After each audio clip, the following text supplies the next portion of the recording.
지난주에 예레미야 선지자의 기도를 살펴보았습니다. 예루살렘 멸망을 당하고 자신과 모든 이 유다 백성들이 곤욕을 치르고 있을 때 하나님은 살아계신지 않은 것 같고 우리에 대한 관심은 전혀 없으신 것 같은 그런 때에 우리의 기도를 외면하고 계신 것 같은 때에 그는 하나님을 향해서 나를 백성들을 기억해 달라고 기도했습니다. 19절이죠. 내 고초와 재난 곧 쑥과 담즙을 기억하소서. 쑥과 담즙처럼 쓰디쓴 고난 저를 기억해 주십시오 하고 기도했습니다. 우리 기도는 이런 것입니다. 하나님께 기도할 때 하나님이 쉽게 응답하시는 거 감사했어도 기도하지만 기도를 전혀 듣지 않으신 것 같은 상황 속에서도 기도하는 것이 참 기도입니다. 하나님을 신뢰한다고 하는 것은 늘 우리 내 앞에서 하나님이 살아 역사하시는 것을 경험하며 사는 것도 있지만 또 한편으로는 하나님이 도무지 살아계신 것 같지 않은데 하나님을 믿고 의지하면서 가는 것이 진짜 믿음입니다. 그런 기도, 그런 믿음의 사람들이 되시기를 소원합니다. 그런데 기도하면서 나아간다고 해서 모든 문제가 금방 풀리는 것은 아닙니다. 기도하자마자 마음의 평안이 밀려오고 그리고 기쁨이 생기고 내가 원하는 기도의 제목이 확 이루어지는 것은 아닙니다. 기도하면서도 자기를 괴롭히는 문제는 여전히 남아있고 낙심과 염려는 가시지 않을 때가 많습니다. 선지자도 그랬습니다. 그래서 20절에 그는 이렇게 말하고 있는 것입니다. 내 마음이 그것을 기억하고 뭘 기억하냐면 자신이 지금 당하고 있는 고초 그리고 내 백성 이스라엘 백성들이 패망하고 죽고 포로로 잡혀간 그 회복될 수 없는 그 상황 그것을 보면서 내가 낙심이 됩니다 하고 고백하고 있습니다. 여러분 지난주에 말씀드린 것처럼 바벨론이라고 하는 대제국이 이 작은 약소국 유다 성읍을 포기하고 그리고 그것을 함락시켰습니다. 유다 백성들이 생명처럼 사랑하던 성전을 다 파괴하고 불살라 버렸습니다. 자기들이 존경하던 제사장과 레위인들을 가차없이 죽였습니다. 자기들이 아끼고 그리고 보호해 주기를 원했던 노인, 자기 아내 그리고 아이들 다 죽였습니다. 그리고 남은 사람들은 매를 때리면서 쇠사슬에 착고에 채워서 바벨론으로 끌어갔습니다. 예레미야 선지자는 이런 이스라엘에게 장래가 있을까? 우상숭배와 이방신앙이 가득한 나라에 끌려간 내 백성이 여호와 신앙을 유지할 수나 있을까? 하나님은 70년 후에 이 예루살렘 성으로 다시 유다 백성이 돌아오게 하시겠다고 약속하셨지만 정말 그 약속은 이루어질 수 있을까 하는 염려가 되었을 것입니다. 가나안 땅은 처참하게 망하고 황폐되었는데 정말 이 땅이 회복의 은혜를 얻을 수 있을까? 그런 낙심이 기도하면서도 일어난 것입니다. 그래서 내 마음이 그것을 기억하고 내가 낙심이 됩니다 하고 주님께 고백하고 있습니다. 그런데 21절에 보면 아주 정반대로 낙심이 갑자기 소망으로 피어오르기 시작하는 것을 보게 됩니다. 그래서 21절 이렇게 말씀하죠. 나의 소망이 되었다. 그렇게 말하고 있습니다.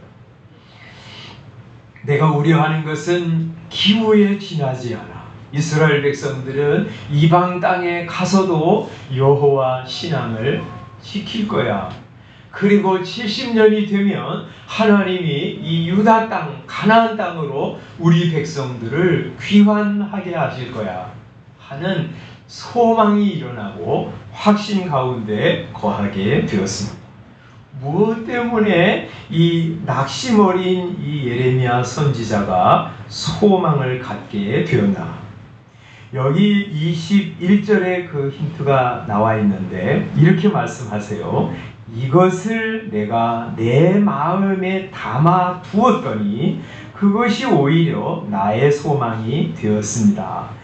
이것을 내가 내 마음에 담아 두었다고 하는 것이 뭔가? 이게 22절 말씀이라고 생각이 듭니다.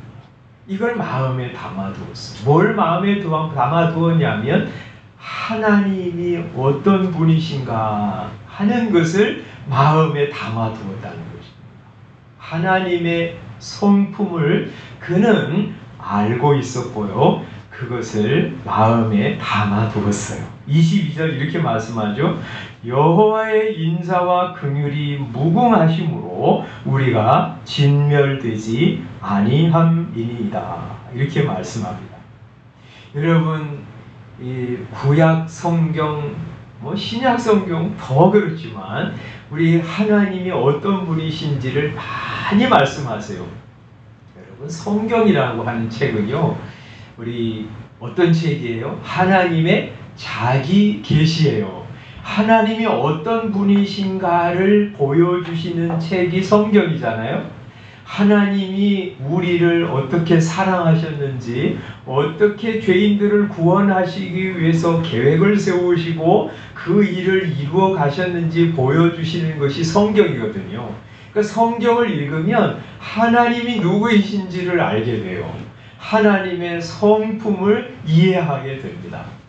이 예레미야 선지자가 하나님을 생각하면서 여호와의 인자와 긍휼이 무궁하시다 하고 그래서 고백하고 있는 것입니다. 그거 생각할 때 이 낙심 어린 그의 심령이 소망으로 피어오르기 시작한 것입니다. 여기 하나님의 성품을 설명하면서 예레미야 선지자는 여호와의 인자하심이 무궁하시다 이렇게 이제 말하고 있어요. 그러면 제가 여러 번 말씀드렸는데 여기 인자 혹은 인자하심 이렇게 이제 번역된 그런 히브리어는요 헤세드라고 하는데 구약 성경 중에서 제일 중요한 그런 단어 중에 하나예요. 이게 이제 우리말 성경에는 자비 혹은 인자하심 이렇게 이제 번역이 되는데 이게 무슨 의미를 가지고 있는 것이냐면 이게 사랑인데 어떤 사랑이냐면 자기 백성을 변함없이 사랑하시는 하나님의 언약적 사랑을 인자라고 표현해요. 헤세드예요. 하나님이 어떤 사람을 자기 백성으로 선택해 부르셨어요. 그리고 그 선택하신 사람을 끝까지 사랑하십니다. 변함없이 사랑하십니다. 그 성도가 그릇된 길을 갈 때도 있고 낙망하고 쓰러질 때도 있지만 하나님의 눈으로 볼 때 턱없이 부족한 것 너무 많을 때 있지만 하나님은 그럼에도 불구하고 무조건적인 사랑으로 변함없이 사랑하세요. 그것을 헤세드, 인자라고 그러시는 거예요. 하나님이 우리를 구원하시기 위해서 부르셨잖아요. 그래서 우리가 주 앞에 와서 예수 그리스도를 구주로 고백하게 되었습니다. 예수 믿고 하나님의 것, 하나님의 자녀가 된 성도는 하나님께서 중도에 결코 포기하거나 그 사랑을 중단하지 않으십니다. 우리가 잘못한 것 있어도 우리 주님이 때려서서라도 돌아오게 하시고 그 복된 길을 걸어가다가 결국에는 영광에 참여하게 하시는 것이 하나님의 목적이고, 하나님은 그 일을 끝까지 이루어 가십니다. 그래서 요한복음 13장 거기 그렇게 말씀하시죠. 예수님께서 세상에 있는 자기 사람들을 끝까지 사랑하시니라 하고 말씀하셨어요. 그들이 예수님 부인하고 떠나가고 나는 우리 물고기 잡으러 가노라 하면서 예수님을 등지고 갈 때에도 주님은 그들을 다시 찾아가시고요, 만나주시고요, 사랑을 회복시키시고요, 그리고 주님의 사랑으로 다시 살아가도록 하셨습니다. 지난주에 우리 그 찬송 말씀드렸죠. 그래도의 사랑으로 우리를 사랑하시. 내가 나를 떠나가도 그래도 나는 너를 떠나지 아니하리라. 내가 나를 버려도 그래도 나는 너를 버리지 아니하리라. 네가 나를 사랑하지 않아도 그래도 나는 너를 사랑하리라. 네가 지은 죄 많으나 내가 너를 용서하리라. 내가 천하고 미련하지만 내가 너를 받으리라. 그런 찬송 지난주에 소개해드렸는데, 그래도 이 사랑으로 우리를 사랑하시. 예레미야 선지자는 또 여호와의 긍휼이 무궁하시다 그렇게 말씀하세요. 긍휼이란 말은 불쌍히 여긴다는 말이죠. 비참한 상태에 있는 자를 불쌍히 여기고 도와주는 하나님의 사랑, 이게 긍휼이에요. 그래서 시편 103편 13절에 보면 아버지가 자식을 긍휼히 여김같이 여호와께서는 자기를 경외하는 자를 긍휼히 여기시나니, 이렇게 말씀하세요. 아이를 키운 여러분 다 아실 거예요. 이 아이가 아프면 어떻게 합니까? 우리 부모가 자기가 아파요. 이 아이가 아픈 것이 없어지고 내가 차라리 아팠으면 좋겠다 하는 마음을 어머니 아버지는 갖습니다. 어떤 목사님 간증 들어보니까요, 옛날이죠. 기차를 타고 가는데 뭐 난방이나 그런 게 옛날에 있었습니까? 어린 자기가 너무 발이 시려가지고 막 울었다고 그래요. 그랬더니 어머니가요, 버선을 벗어서 자기 아들에게 신겨 주었습니다. 그리고 이제 도착해서 집에 도착해 보니까 자기는 그 물음을 그치고 잘 왔는데 어머니가 동상에 걸렸다. 나는 동상에 걸려도 너는 따뜻하기를 원해. 이게 어머니의 마음이고요. 그게 아버지의 마음. 이 세상에 모성, 부성을 하나님이 어머니 아버지에게 주셨는데요, 그것을 무한대로 확장하면 하나님의 마음이에요. 하나님은 긍휼히 여기시는 하나님이십니다. 하나님의 눈은 표독하거나 잔인하거나 무정한 눈이 아니고요, 긍휼이 가득한 눈이십니다. 그런 긍휼의 눈으로 우리를 바라보시는 거예요. 여러분이 혹시 하나님은 나에게 관심이 없으시오, 하나님은 무정하시오, 나 같은 사람에게 신경이나 쓰시겠나, 그렇게 생각한다면 여러분은 하나님을 오해하는 것입니다. 그 동정의 눈빛과 음성을 나는 잊을 수 없겠네. 저 큰 찬송을 좋아합니다. 하나님의 눈을 직접 보지는 못했지만 하나님이 나 같은 사람, 비천한 자리에 있는 사람, 동정의 눈으로 바라보시고 찾아오시고 만나시고 회복시키시고 지금도 나를 그런 눈으로 바라보시면서 나를 붙잡고 가시는 하나님의 마음. 여러분도 그런 하나님 생각하시면서 사시고 하나님 그러신 분이세요. 그렇기 때문에 우리가 진멸당하지 않을 것이라고 예레미야 선지자는 말하고 있습니다. 자기 백성을 향한 변함없는 사랑으로 돌아보시고 비천한 처지에 놓여있는 이스라엘 백성들을 향해서 긍휼의 눈으로 바라보시는 하나님의 성품이 있기 때문에 우리는 진멸하지 않을 것이다 하고 고백하고 있는 것입니다. 그거 생각하니까 소망이 생기는 거예요. 상황 바라보면 절망스럽고 낙심이 되지만 그러나 하나님의 성품을 생각하니까 소망이 생기는 겁니다. 예레미야 선지자가 알려주는 것처럼 여러분 앞에 있는 상황만 바라보면 낙심이 됩니다. 그래서 우리가 19절 20절에 그렇게 말한 거잖아요. 내 고초와 재난 쑥과 담즙 내 마음이 그것을 기억하고 내가 낙심이 됩니다. 그런 말을 한 거예요. 우리에게 일어나는 일들만 생각하면 그러므로 안 됩니다. 고통, 사고, 고쳐지지 않는 질병, 해결할 수 없는 문제, 넘을 수 없는 벽 이런 것만 생각하면 사람은 너무나 자연스럽게 낙심에 빠집니다. 현실만 바라보면 힘이 나지 않습니다. 내 용량보다 큰 거 그거 생각하면 마음이 짓눌려 버립니다. 그럴 때 세상 사람들은 이런 방식으로 해결하려고 하죠. 시간이 지나면 나아질 수 있을 거예요. 이 또한 지나가리라. 그렇게 하면서 견디는데요. 그것도 고난을 견디는 좋은 방법 중에 하나이지만 그게 너무 길면요.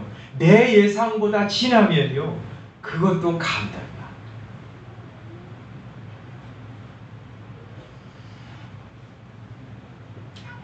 내 용량보다 더 큰 고난을 만날 때 어떻게 낙심을 뚫고 일어설 수 있냐 하면 이 예레미야 선지자가 그랬던 것처럼 하나님의 성품을 묵상하는 거예요. 그래서 21절, 22절에 예레미야 선지자가 그렇게 말하는 거죠. 이것을 이 여호와의 인자와 긍휼이 무궁하심으로 우리가 진멸되지 아니합니다 하는 하나님의 말씀, 그리고 그 하나님의 성품, 그것을 내가 내 마음에 담아두었더니 그것이 내 소망이 되었다는 거예요.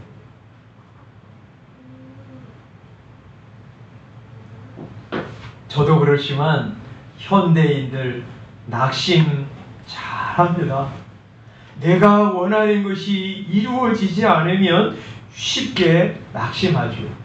내가 원하는 때에 내가 원하는 방식으로 무언가 이루어지지 않으면 쉽게 포기하고, 요새 젊은 사람은 너무 쉽게 포기하잖아요.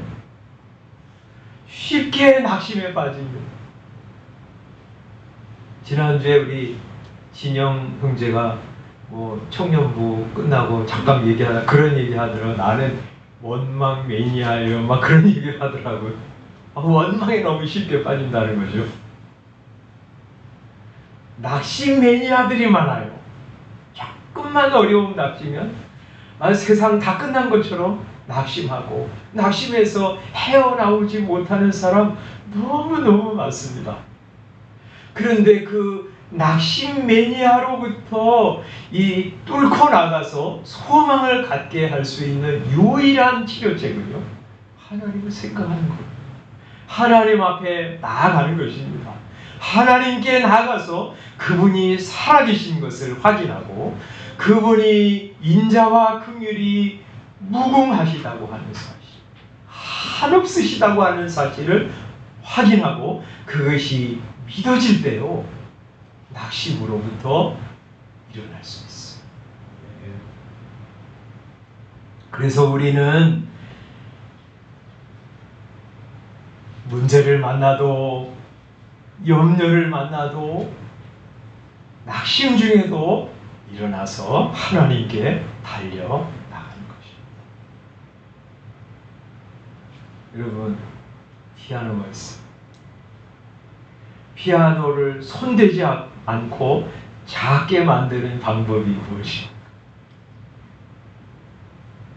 어떻게 해야지 이걸 작게 만들죠? 어떻게 해야 됩니까? 기훈이 형이 어떻게 해야 되지? 뒤로 물러나서 멀리. 뒤로 물러가야 돼. 멀리서 보는 거. 점점 더 멀리서 보는 거. 그럼 작아져. 작게 보입니다. 또 하나, 큰 피아노를 놓는 거예요. 그러면 이 피아노는 작게 보입니다. 그죠? 이것만 바라보면요, 작아지지 않아. 우리가 우리를 힘겹게 하는, 우리의 마음을 짓누르는 상황, 내 역량보다 더 큰 문제, 그것만 바라보고 있으면요, 해결 안 돼요. 뒤로 물러가는 거예요. 하여튼 힘이 들지만 거기서 빠져나오는 거예요. 하나님, 저 이것만 바라보면 낙심이 돼서 죽을 것 같아요. 하나님 도와주세요. 하나님 저를 불쌍히 여겨주세요 하고 거기서부터 빠져나오는 거예요. 그리고 하나님을 주목하면서 나가서 하나님과 교제하는 거예요. 주님을 알게 해주십시오. 주님의 성품이 얼마나 인자하고 긍휼이 가득하신지 저 보게 해주십시오 하고 하나님께 나가서 은혜를 구하는 거예요. 그러면 하나님이 크게 보이면 별거 아니에요. 신앙생활을 그렇게 하는 거예요.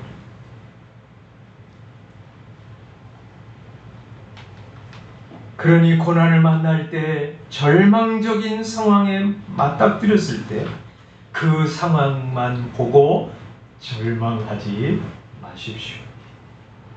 낙심 안 될 수 없지만 줄곧 낙심 속에서만 앉아 있지 마십시오.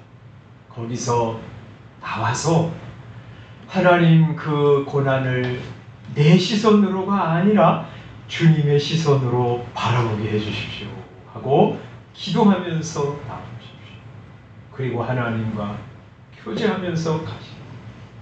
그래서 오늘 읽은 말씀에는요, 하나님께 가까이함이 내게 복이라 그렇게 말합니다. 하나님을 가까이 하면 하나님이 광대하심이 보이고요, 하나님의 인자와 긍휼이 가득한 성품이 보이고요, 그 인자와 긍휼로 나를 대하시는 하나님의 사랑을 알게 됩니다. 그러면 일어날 수 있어요. 마지막으로 말이죠. 그래서 22절, 예레미야 3장 22절 한번 우리 다 같이 한번 읽고 우리 한번 적용하면서 살았으면 좋겠어요. 22절 시작. 여호와의 인자와 긍휼이 무궁하심으로 우리가 진멸되지 아니함이니이다. 이 예레미야 선지자가 이 말씀을 마음에 담아 두었더니 그것이 그의 소망이 되었습니다. 우리도 말이죠. 여호와의 인자와 긍휼이 무궁하심으로 우리가 진멸되지 아니함이니이다 하는 말씀을 우리의 마음에 담아두기를 소원합니다. 마음에 담아둔다는 말은 어떻게 한다는 말이에요? 그거 여러분 읽고 또 암송하고 묵상하고 그거 가지고 하나님께 기도하면서 나가는 거예요. 한번 외워볼까요? 시작. 여호와의 인자와 긍휼이 무궁하심으로 우리가 진멸되지 아니함이니이다. 그러면서 여러분 그거 가지고 이 한 주간 살아보세요. 그러면서 자꾸 꺼내가지고 소가 자기 먹은 거 되새김질 하면서 또 뭐 씹고 또 씹고 소화시키고 그러는 것처럼 여러분 한번 그렇게 해보세요. 그게 묵상이에요. 그래서 요번 우리 개역개정 성경에서는 우리 묵상을 이렇게 표현했어요.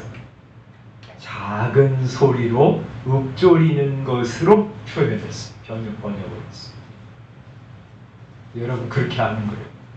여호와의 인자와 긍휼이 무궁하셔서 제가 여기 있습니다. 여호와의 인자와 긍휼이 무궁하심으로 제가 망하지 않을 것입니다. 여호와의 인자와 긍휼이 무궁하심으로 저는 다시 일어설 것입니다. 여호와의 인자와 긍휼이 무궁하심으로 저는 다시 회복될 것입니다.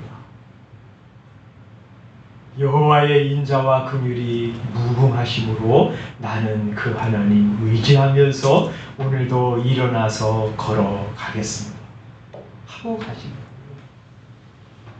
그렇게 하심으로 고난 많은 세상, 슬픔 있는 세상, 낙심할 것 많은 세상 속에서 낙심하지 않고 다시 소망을 가지고 일어나서 믿음의 길을 꿋꿋하게 걸어가는 저와 여러분들이 다 되시기를 주님의 이름으로 축원합니다. 기도하겠습니다.